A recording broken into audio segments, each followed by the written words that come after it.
Hello, you are watching Shalom World News. I'm Rory McLennan coming to you from Glasgow, Scotland. Here are the latest headlines from around the world.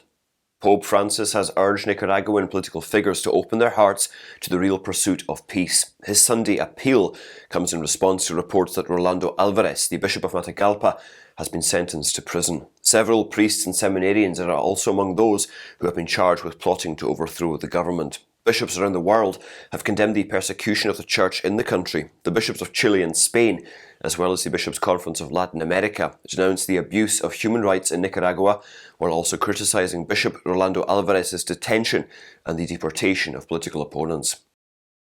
The death toll from the earthquakes in Turkey and Syria now numbers over 29,000. Severe cold is hindering the rescue effort. Martin Griffiths, who is the United Nations Chief of Humanitarian Assistance, told reporters that the survivors urgently need food, housing and medical care. According to a UN official, the earthquake may have made 5.3 million people homeless in Syria. Authorities have issued more than 100 arrest warrants in connection with the construction of skyscrapers out of anger over the destruction of so many high-rise structures. Meanwhile, Pope Francis renewed his appeal for concrete help and prayers for all those affected by the earthquakes that struck Turkey and Syria. Despite utilising more than 100 missiles and drones since Friday, Moscow claims it is prepared for peace talks with Kyiv without any conditions.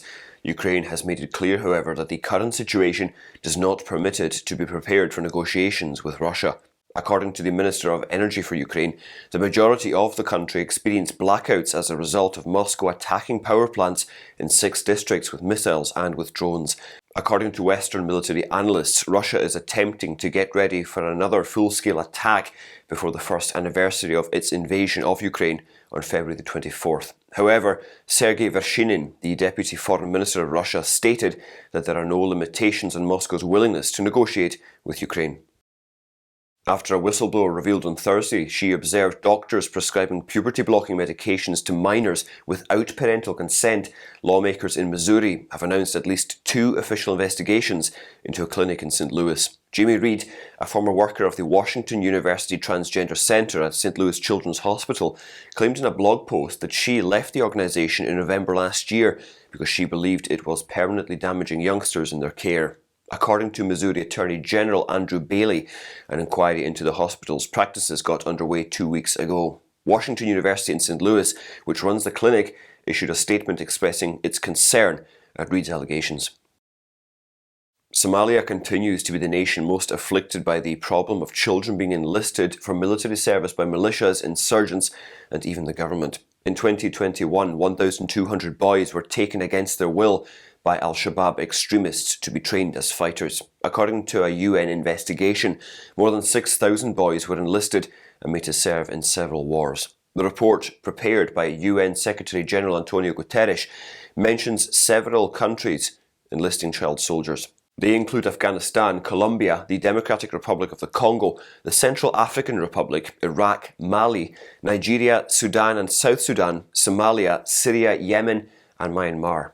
The report also mentions underage girls being enlisted. According to UNICEF statistics, the number of girls being kidnapped by militias and militants in sub-Saharan Africa has increased by 40%.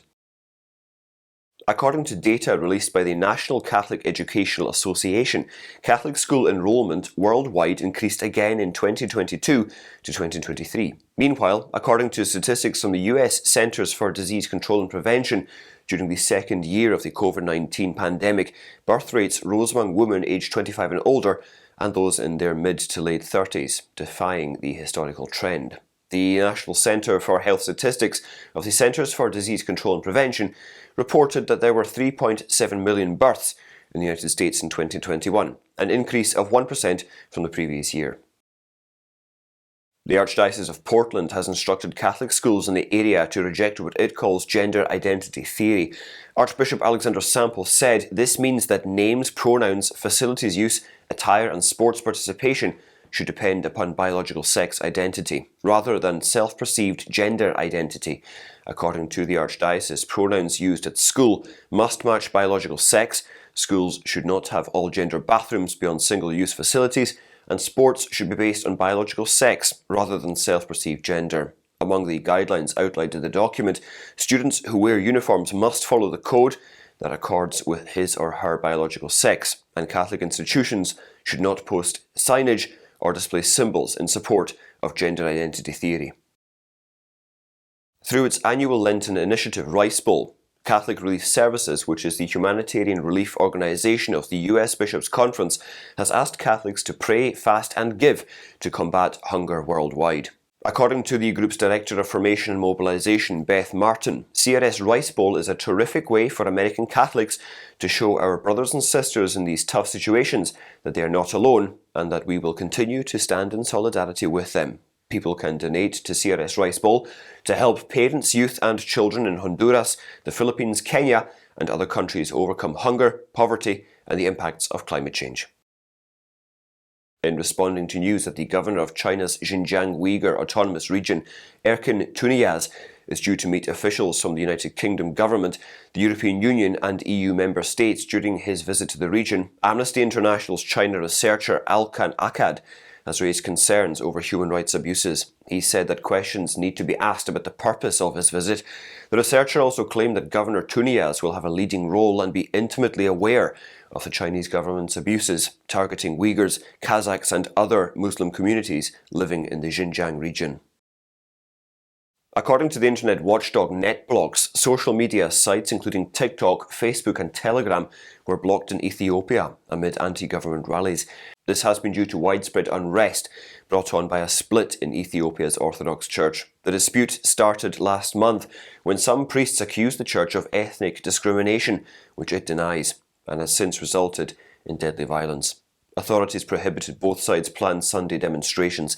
There are fears of a complete internet shutdown over the coming days. This is a tactic commonly used in the country, which has a population of 115 million. Some areas of the northern region of Tigray, where a 2-year conflict came to an end in November, remain without access to the internet. The largest Catholic diocese in Canada, Toronto, has a new archbishop. Pope Francis has appointed Bishop Frank Leo to succeed Thomas Cardinal Collins. The Cardinal turned 76 in January. The Holy Father accepted his resignation from the Archdiocese's pastoral care. The newly elected Archbishop had been working as an auxiliary bishop in the Montreal Archdiocese. He will be the shepherd of about 2 million souls. He will also be the local ordinary of one of the most diverse communities on the continent, as Holy Mass is offered in more than 30 languages. The bishop became the Secretary General of the Canadian Conference of Catholic Bishops in 2015. He was appointed Vicar General and Moderator of the Archdiocesan Curia in 2021. Students at Michigan Technological University have constructed an ice chapel in which Mass is celebrated. Every year, locals and college students in the US town of Houghton on the Keweenaw Peninsula construct the chapel. The altar of the chapel is made of large slabs of ice that are manually carved from Lake Superior. An elevated pulpit, a Marian grotto, a hand-carved confessional, side passages and stained ice windows are all built into the white walls. It all began when a small group of students and Father Ben Haas of St. Albert the Great University Parish decided to build a chapel out of ice in 2016. After they formed the first ice chapel, they were amazed at how rapidly the news travelled, with the Ice Mass at the Ice Chapel of Our Lady of the Snows then becoming an annual event. And those are your latest headlines. Do join us again tomorrow for more. In the meantime, you can always visit swnews.org for more updates. Shalom.